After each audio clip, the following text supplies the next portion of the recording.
Come explore the depths of consciousness, where we raise the vibes and open minds.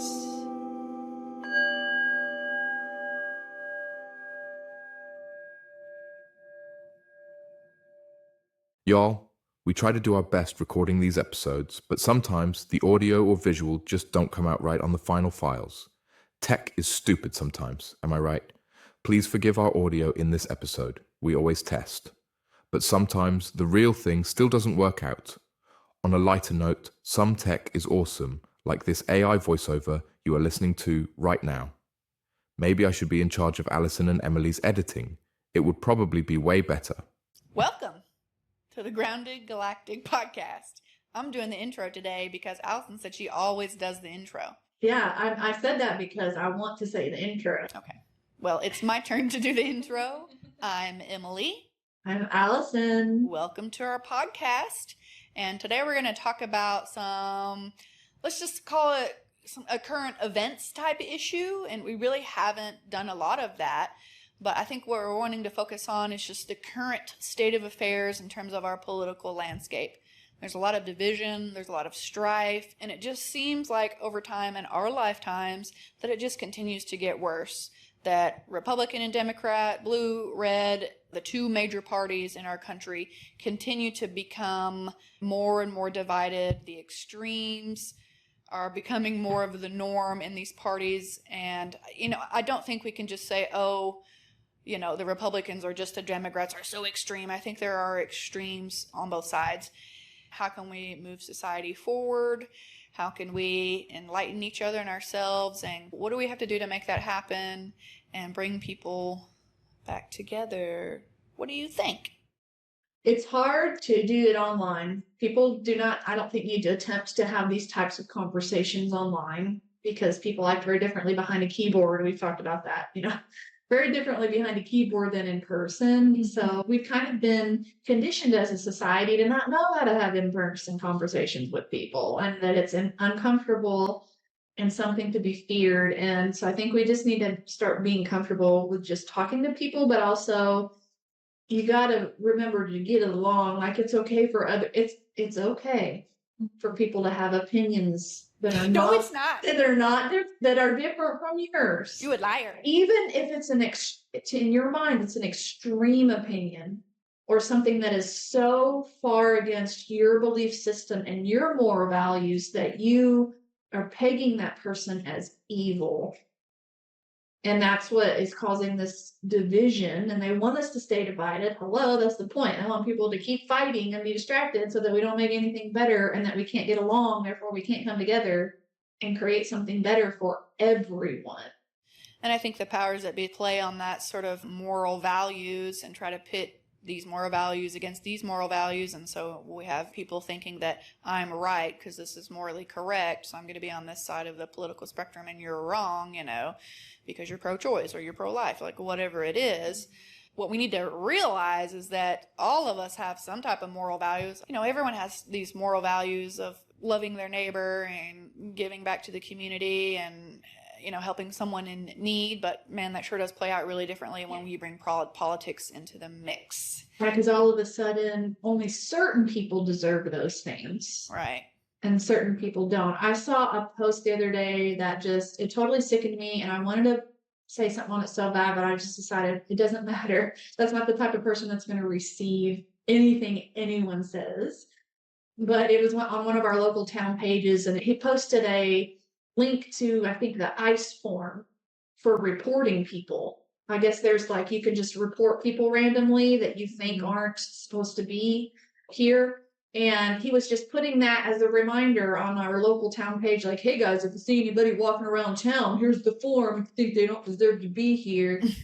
And thankfully it was on one of the lesser known town pages, so it didn't get much comments or responses. But as someone who believes so very differently than that, how do you go about having a conversation with somebody about that? Maybe you don't. Maybe you don't. Definitely not online. But I think that obviously the more we recognize that there's just going to be some people that have such staunch beliefs that that anything that you talk about with them will end up being an argument. Is that how you want to use your energy? Is to try to convince other people your way or the right way or whatever it is? Or do you want to maybe spend your energy on how can you deal with that particular issue? We're talking about immigration, that particular issue, what that means to you. You know, you're seeing your neighbors getting deported and detained that have lived here their whole life, and you know, whatever their personal story is, that they're wrongfully detained. What can you do? I think to me that's more important than arguing with people and labeling people and hating others. And we have to move past that and move more into like, what am I going to do about it? Like, I need to be more action oriented. And within that action, maybe shouldn't include me biting back at that person online that says something stupid. I can just choose to kind of like walk away from that type of situation and not engage in that and still stay like centered and positive and action oriented without falling into this spiral of trying to prove other people wrong all the time. I just don't think that's a useful use of anyone's energy. I mean, I agree with that. I think you got to know your audience. That's really important. You don't want to be spinning your wheels, especially if you've had interactions with a particular person before and you know they're not willing to bend or listen to any type of new information. But, you know, a lot of people are. And I think taking the opportunity to educate when it presents itself is important. But there are times when it may not matter. If we're thinking like posting on social media, just because that person that maybe said that, you know, may not hear the message, you still have a whole community of people that is seeing maybe a different argument or a different point of view, and that can impact someone, or at least get them online to look up, is this true or is this not? I got to tell you kind of a funny and frustrating story that happened to me recently. I have had different stages in my life in terms of like my uses for social media.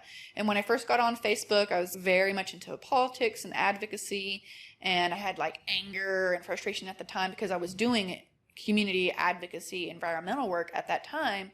And so, yeah, a lot of things I saw would frustrate me. And so I would get online and I was very like vocal and very political, and I had a particular stance. And of course, my stance was always like everyone should be equal. Everyone should have a chance at a healthy and fair life. And I spent a lot of time online trying to educate others, or sometimes just venting my frustrations. And then I really dropped that off probably 10 years ago, and I really don't use my social media for that anymore. But it's been really hard sometimes to hold my tongue in a sense. But anyway, all that to say, like about a week ago, a friend of an extended family member who I'm friends with on Facebook, who sits at really at way the other end of the political spectrum. I really identify as an independent, but I'm left leaning. And this person is very conservative and a huge Trump supporter. And they use their social media to constantly, I mean, I don't know when they sleep. Like they're constantly posting something about politics. And she had posted something that I was just like, that's just so bad, just in terms of really bad misinformation.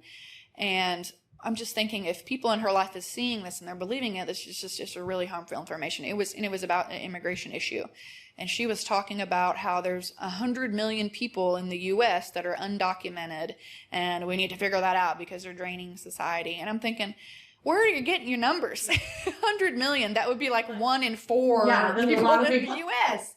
And so I was like, let me look up and see what I can find, what a more accurate number is. So I did, and I spent a few minutes, and I posted on there some links, and it's like, it's really more about 10 or 11 million, ma'am, and, you know, this is dangerous when you post information. But I was trying to be nice, you know. I knew I should not probably have done that because I did know my audience. I knew she wasn't going to like that. I knew she was going to probably take it as a personal attack, and I knew she wasn't even probably going to read my post. And yeah, it just turned into this sort of back and forth, and I was being very, in my mind, even keeled and just trying to present information or to counterpoint. I was considering it like a debate, and I was just waiting because I just had a feeling at some point there's going to be a personal jab from her. And sure enough, about like 10 hours into our back and forth, she makes some personal jab to the effect of, I thought you were smarter than this. You have a PhD, you know, something like that. She didn't call me stupid, but that was the implication, right? And I was just like, there it is. I was waiting for that. I was like, I'm not going to match that energy, but I see that, you know. And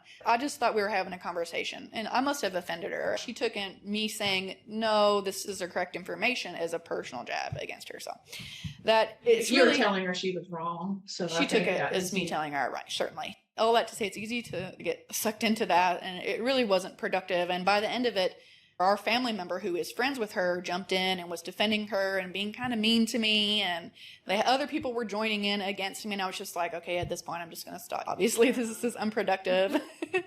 Whereas in the past I might be like, oh, let me look this up, let me try to prove them wrong, and they're not ready to listen. No. And so yeah, I mean, that's kind of what you learned from it. Right, that okay, that was, it's a waste of everyone's energy, and by the end of it, it seems more negative than positive. Exactly. And you don't have to be, a lot of people think that just because you've known them their whole life, or maybe you were really good friends with them growing up, or your family members, you don't have to get along just because you've known them a long time. You really don't. And I see a lot of people maybe forcing relationships by avoiding conversations like this. And so it's always uncomfortable every time there's a family event. Or there's a lot of argument and people just go along to get along. Well, it's more like you don't have to get along with people just because they're in your family. You don't have to get along with someone just because you grew up with them and they were your best friend as a kid. You don't have to be everyone's friend. It's okay to have an opinion. It's okay to express yourself. And if that relationship dissolves, that's okay. It's not the end of the world. What I guess I'm saying is don't feel obligated just because it's a family member or a close friend that you have to continue interacting with that person in the future.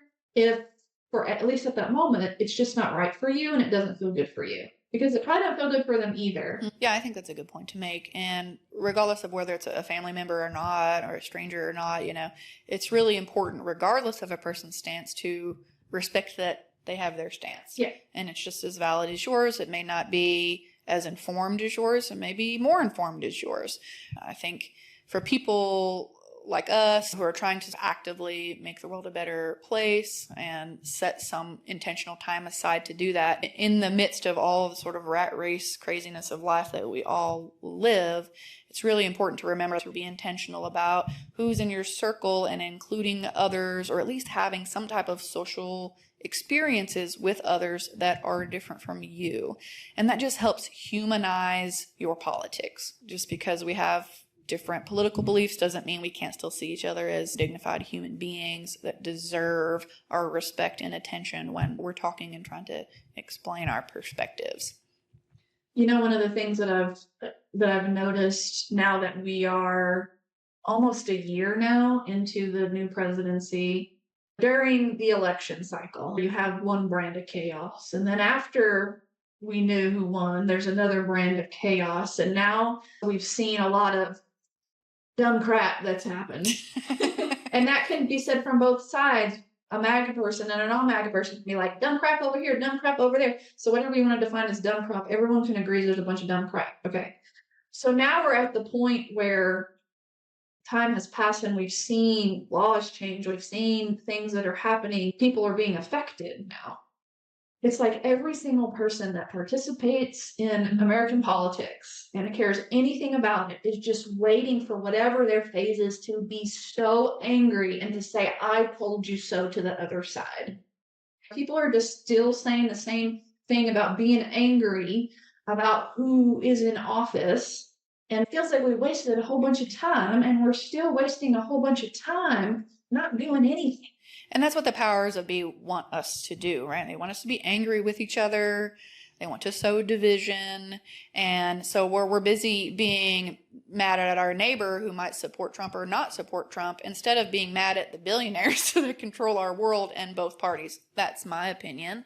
Not everyone thinks that way, but I think a lot of people do who are involved in politics in any way. They have conditioned us and primed us through media how to hate each other, the common man, instead of to see what's really happening behind the scenes, in the stock market and in our economy, and what's happening at the big banks and what's happening in the policy chambers. And if we're directing our anger somewhere, it doesn't need to be at our fellow the other voters, the people that aren't even in power. Right. Don't point your fingers over there.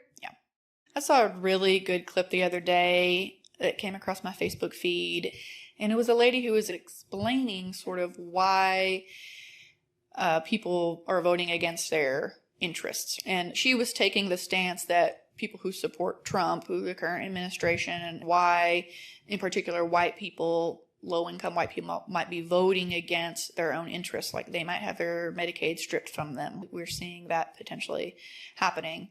And her discussion was really disturbing. And essentially, in a nutshell, it was that the people on the right who want to control that voter base, they are feeding into this idea that they want to give the white people this sort of self-imposed sense of power over the other. So they're going to basically say, we want to give you the power by taking away power and privilege from Black folks and gay folks, and so then now you feel better, you feel like you're on a pedestal. People now will vote against their own interests, and they don't care about necessarily the economy or what may happen with their Medicaid. As long as this person's not getting their Medicaid, they're okay. Maybe more of that demographic is being affected ultimately. The Hispanic population and the African American population. At least that's what they're being told. Even if like they're already getting hit hard with most policies that affect low income people, or in certain geographical areas, or in certain industries that people work in, and they're okay with losing something that does benefit them, as long as that other person that they don't like also gets screwed. Exactly. And isn't that messed up? That's a terrible place to be as a society. Yes. It's not great. And if we spend all of our energy online looking for other TikTokers and Facebook reels and Instagram reels of people being the opposite of your belief, and then just stitching that content and making more content just to make fun of that person, and then they make fun of that person, they make fun of that person. We're seeing a lot now of, and this isn't even political related, but we talk a lot about feminine versus masculine, those opposing forces, and it just seems like there's a lot of toxicity on both sides, especially there being this huge spotlight put on toxic masculinity. And what is it? Choose the bear over. I don't know that. How there's this thing with, if you have a woman in the woods by herself along a trail, you'd rather choose the bear than the man, to be around, because statistically, be attacked more by a random guy than a bear. But there's so much of a spotlight being put on it, and you have channels just bashing males, and it's just somebody else's stitched content of toxic masculinity, or some woman maybe secretly filmed her boyfriend's reaction to the pregnancy announcement, or asking him to do something simple with the kids, or whatever it is, and like that stuff goes viral, and then everyone starts talking about it, and people just continue to start hating the other side. Males hate females, females hate males, Republicans and Democrats hate each other. And there's an element of, yes, sometimes those channels and those content creators are maybe bringing awareness to things. Great. But that is not adding anything positive into the internet sphere. And maybe that was like their original intention, is to bring to light maybe some wrongs or ills in society. But then a lot of these channels go way off, because they know the type of content that can really get the views is when you're bashing somebody or whatever. That is just taking over. And we're constantly getting that in our faces. How can we even change that? We have to stop consuming it. Right. Because if you're getting paid bukus of dollars to create this content and you're cool with that, that's what you're going to do. It's kind of like when they started telling people stop going to SeaWorld. These captive animals don't like this and don't support businesses like that. I mean, people jumped on Target after they've had a lot of little scandals and this and that, the whole bathroom thing, and different businesses like, don't do Target anymore, don't do Chick-fil-A, don't do this, don't do that. Okay, great. Don't watch these content creators or like or share a comment or anything that just keep putting more negativity or highlighting someone else's negativity. Right. Yes, and be intentional about the algorithm on your social media. And because I've been looking at more political things lately, because we've got all this Epstein Files saga going on right now, which is just insanity. It's insanity. And so many people need to be in jail on both sides. And anyway, I'll digress on that, but because of that, I'm just like last night, I was just scrolling for a few minutes and I'm like, oh my gosh, I need to change my algorithm. So I just started watching dog videos and funny, happy things. And, I got to get my algorithm back on a more balanced, because you really can get easily sucked into that. And I don't know if the average person even knows about that algorithm.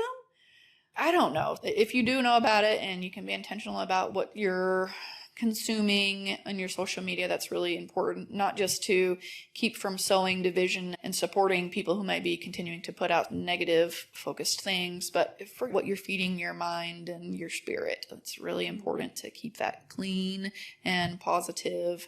I don't know why I did air quotes around clean, but you know what I mean, to keep it positive and upbeat. And we can't drown ourselves in this negativity. We're at a point, we've got to just start doing new things, having new behaviors, and that all starts with having new thoughts. So if you are inundated with other people's thoughts and opinions, and you're not taking a break from that, and you're not forming your own decisions and opinions about things that are beneficial to you and beneficial to most, then you're getting behind.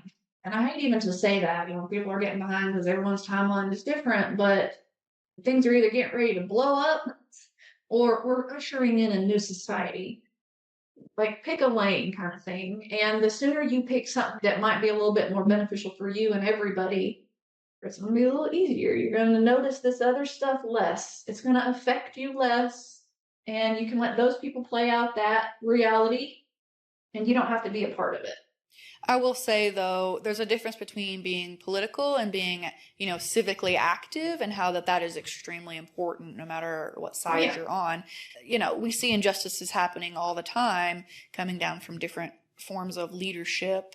And I know you didn't mean to imply this, but some people might take it as throw all that away, ignore all that, live your own life, and don't participate in helping to ease some of the injustices. That is being politically active. Even if you're not talking about the candidates in office or their policies or what's happening with the Epstein files, you still can be civically active in trying to make your community better. Another thing we need to do as individuals is to be authentic, and we can't just go along to get along.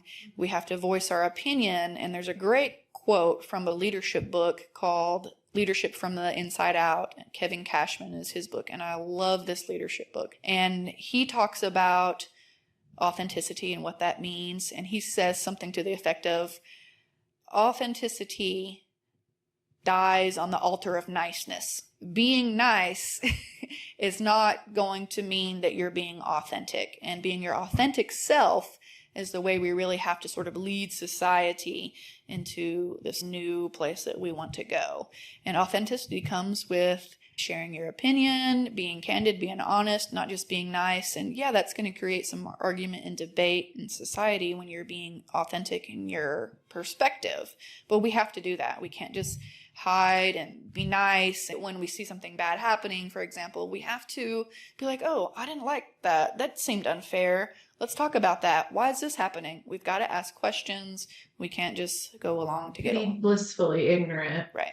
Also, in the same vein, a lot of people think that, or might relate that activism to, you have to fix the broken system and we have to fight against the broken system. And I think there's more of a creation energy coming in now where, yes, you need to be aware of that and maybe participate and try to deal with some things. But new systems is where I think the focus needs to be, instead of trying to force something into this old system that is never going to work again. You can't fix that. Go make something new that is beneficial for all instead of fighting. Yeah, I think you're absolutely right. Like, we focus so much of our energy on fighting against the powers that be. And I learned this when I was doing advocacy work. Don't use that word fight. And if you do use the word fight, don't say fight against. Say we're fighting for something. We're fighting for equality. But even then, just the word fight brings this idea of this struggle, and it's going to be hard, and we may not make it, and there's going to be winners and losers. And we've got to change our language around that. And it has to be around this creation language and being authentic. And of course, we can debate all day long about what those things really mean and how they can manifest, but I think we're all sort of intelligent and intuitive enough to know when I say let's respect each other, what that means, right? We may not always act in accordance to that, but when we can create new systems that enable us to respect ourselves and respect others in a healthier way, that's the way we need to go. So it'll be interesting to see how things continue to play out politically. And obviously that means how things will play out economically. There's a lot of unpredictability and confusion, which can then almost further reiterate people's comfort into their programming, because we're in this, and I think it's a good place to be. We're moving towards something new, but we don't know what it is yet. We can't really see it yet. It hasn't fully formed. And people don't like change, and people don't like unpredictability, and they like being in their comfort zones. Challenge yourself to be okay with not knowing you're gonna see on the news tomorrow and the next week and what might happen. Release your fear and your worry around not knowing what's coming, and just envision what you think it could be. I know it's crazy right now, but we're in actually a really transformative space, and a lot of people are waking up.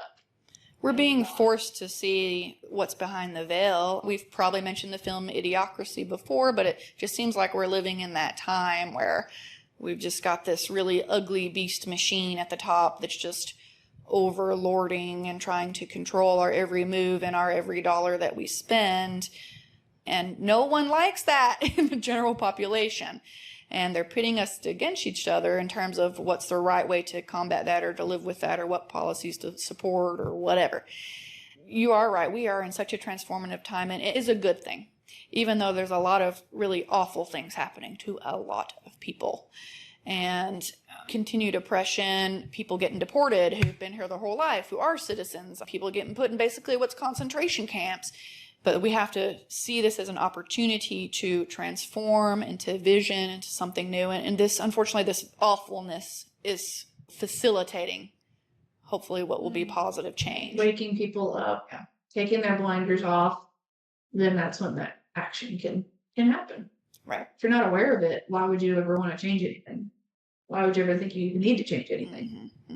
Yeah, and I think a lot of times when I'm in some type of political conversation or a political debate, if I can't think of something to say, or if I'm really stumped, or if I really feel like I'm not getting through to that person, and I'll just be candid, I'm usually on the perspective of the left, and so a debate would be against someone on the right. And so usually what I'll do is I'll say, WWJD, what would Jesus do? We live in a nation that's full of Christians and people who love Jesus and devoutly going to church every Sunday and using the Bible to guide their voting and their political choices. But as soon as I say WWJD, would Jesus cast out people from the land? Would Jesus decide to get rid of the social services that are supporting people who can't support themselves because they're disabled or they're elderly or they're a child? I don't really think that, there's hardly an argument against that. Usually the debate sort of stops in its track and the other person tries to change the subject. And I'm like, no, what really would Jesus do? So that's my tip for y'all. I know people on both sides of the spectrum, they don't want to have all this strife and division. They don't want that. They want togetherness. They want brotherly love. They want that. Some people don't. Some people don't want that. But I do think the vast majority of people really deep try down their they best. do want that. They're hurt. Hurt people hurt people. Hurt people hurt people. They don't know any other way. That's the way they were raised. Right.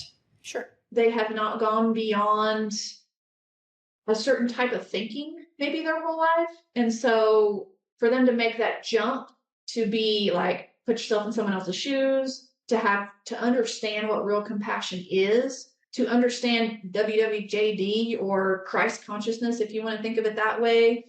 How can everyone benefit? How can everyone have what they need? Things to be fair. A lot of people act so different from that you would never think they have even the smallest bit in their heart or in their soul. Yeah. But yeah, like you said, everyone really is trying to do the best they can with what they have at the time. Right. I mean, we're living off of what our experiences have been, what we've been conditioned, what we've been told, whether or not we've been challenged in our education or in our environment, then yeah, you're going to be stuck in whatever that mindset is. And the longer you're in that, the harder it is to infuse new information. It's just like a cult because you have limited exposure. You don't have experiences that would be like, oh, I can live that way? Wow, I have no idea because And I also want to say this, and I hope this does not offend anybody, and it certainly is not meant to offend anybody, but mental illness looks very different from person to person. Disabilities, maybe people that are not neurotypical, looks different from person to person. And someone that you barely know, that you're having some argument with over their beliefs, and that you hate that person or whatever, you really don't know who they are. You don't know how their brain works. You don't know their mental health. You don't know their life experiences. Let's just say someone who's racist. Maybe they grew up with nothing but negative experiences from maybe people that abuse them of that race, and that's all they know. Not that it's making it right. I'm just highlighting a possibility to think about. And this is what, I don't know if I've ever shown this on a podcast, but a year or so ago, I had the word compassion tattooed to my arm so I wouldn't forget. And it has all kinds of other symbology in it. Maybe we'll talk about it someday. But if you really understand compassion, Christ consciousness, and all that, that person that you quote hate, you just don't know them. You really don't. I feel like I know you. You're my twin. You know you the best.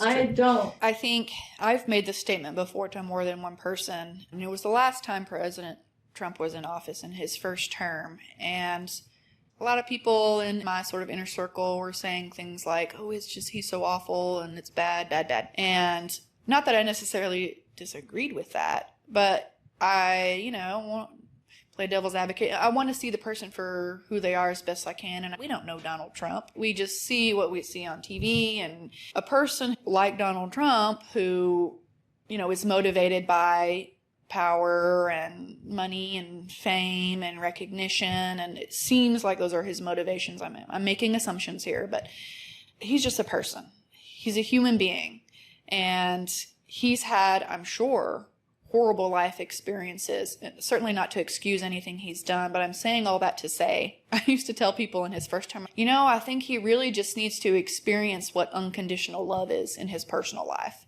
And I think that really could change him. Maybe not right away overnight, but it just seems like he's one of those people who suffers with never experiencing that. So he has no frame of reference for that. So he'd never be able to express that. Right. Or anything near it. Right. And so, of course, he's chasing money, power, fame, and recognition. He may still be chasing that unconditional love subconsciously, but it's manifesting as he needs to acquire more, he needs to have power, so everyone's talking about him at home over the dinner table, and maybe somewhere, somehow, that will make him feel like he's valuable. That's how I'm sort of reading his psychology in people that have similar sort of positions in society and who can abuse their power. Probably never experienced unconditional love from anyone ever. And what an awful existence that must be. And here he is in his own awful existence, now creating havoc in the world and making other people's existences really awful, right? Hurt people, like we said. And I'm just like, man, if the world could just somehow give him one big hug and he could feel that love, and maybe he could be a changed man and really work for the good of society instead of the agenda that he's on right now, which is not really great for society. We're about to get kitty cat on the table. What does Charlie have to say? Oh, I want to really big boy. Charlie, how do we solve society's problems? Not being silent. Just telling oh. What are you saying? Put him on the mic.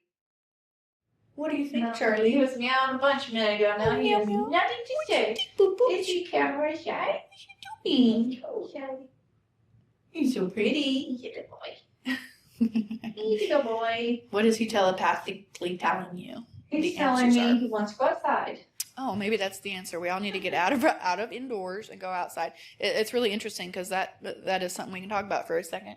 Humans spend about 90% of their time indoors, and that statistic is from a study that was done in 2001. And as far as I know, unless it's been done in the last 6 months, there's been no other large-scale study to see, how much time humans are spending indoors. We spend way too much time in our comfortable indoor space, and now, behind a screen or a computer. And if we just get outside and in nature, like, we're allowing our biology to connect with our other biological surroundings. And that just enhances our quality of life and enhances our perspective, our mental health, our social health, and spending more time outdoors. Thanks, Charlie. Not when it's 100 degrees and 100% humidity, no wet. Right. Well, then it's raining, 100% humidity. So I have felt, 99% humidity and 100 degrees. Feels like a sauna. Don't go outside during those times. But yeah, nature is very, very healing.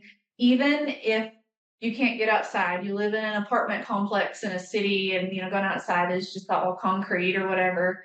A cat, a dog, all they're part of nature, petting them. It's, yeah. Yeah, no, certainly you can bring plants into your space of living. I've also read some research about the color green, and it's because it's the color of our trees and grass and many of our plants. If you paint in your home the color green, not like a neon green, but this grass green color, really can help you not just calm, but it gives you that sort of connection to nature and kind of tricks your brain that you're outside in a sense. So use green to your advantage. It also increases your creativity. So go sit under a tree if you're studying for a test, or go sit against a green wall, and you're more likely to retain information. You're more likely to have more creative energy. The more we can infuse these natural spaces into our everyday lives, whether that's having little pocket parks in communities, taking our kids and making sure they're going outside at recess, and giving our kids at home a break and saying, go outside. I don't care if you want your phone or iPad, you're going to go outside right now. There are so many benefits to that. And green spaces in general lower crime, they raise property value, they lower cortisol, which is the stress hormone, they lower cardiovascular risk. They just are so good for overall quality of life. So, and when we're talking about how do we deal with all these big society problems, how do we come together? One thing we can do is just start by going outside and spending more time in nature with ourselves, with each other, and finding some peace and connection with our whole ecosystem. And once we can connect with something, whether it's the tree in our backyard, it's going to make it easier for us to connect with others who we may not be currently connected with. We'll end on that note, and we would love if you would like, share, and subscribe. Absolutely. Do you want to end on any big thoughts or big questions? I don't think so, because Charlie is making biscuits on my legs. Making biscuits. I don't know what that is, and I'm afraid to ask. His claws are going like this. Oh, I'm thinking like he's taking a... You know how cats like they'll make biscuit like they do this. They claw at you. And my pants are kind of thin, and so I'm getting... Okay, we're going to wrap up. I don't want to put them outside. Okay, well, thank you for listening or watching our podcast today. Comment and let us know how to keep the conversation going. Good job. Bye-bye now. Bye-bye.